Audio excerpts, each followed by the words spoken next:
Bonjour professeur Montalesco. Donc nous sortons de la session des JUSFC qui a traité de la prise en charge de l'infarctus du myocarde à la phase aiguë.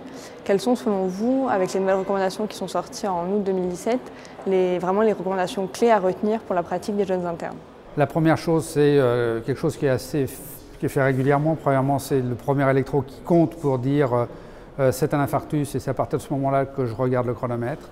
Deuxièmement, dans un pays d'angioplastie primaire, on dit qu'il faut faire cette angioplastie primaire dans les 120 minutes après ce début de l'horloge. Et donc ça, c'est l'intention, mais il est quand même clairement dit qu'il faut aller plus vite que ça, et en particulier 90 minutes pour passer le guide, et que quand le patient se présente dans un centre d'angioplastie, c'est-à-dire dans un hôpital où il y a un plateau technique, c'est même 60 minutes, donc c'est très rapide. La deuxième chose, c'est que pour les Français, là encore, ça ne va pas changer grand-chose, la radiale est dominante sur la fémorale.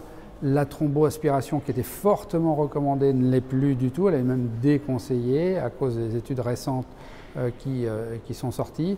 En termes de médicaments, il y a eu une dégradation de la bivaleuridine, une montée en recommandation de l'enoxaparine intraveineuse, et donc les deux sont à égalité dans leur niveau de recommandation. Les nouveaux P2Y12 bien évidemment. Puis attention, parce qu'il y a une recommandation sur les bêta-bloquants IV qui pose problème, je trouve. On le recommande de manière assez forte dès la prise en charge.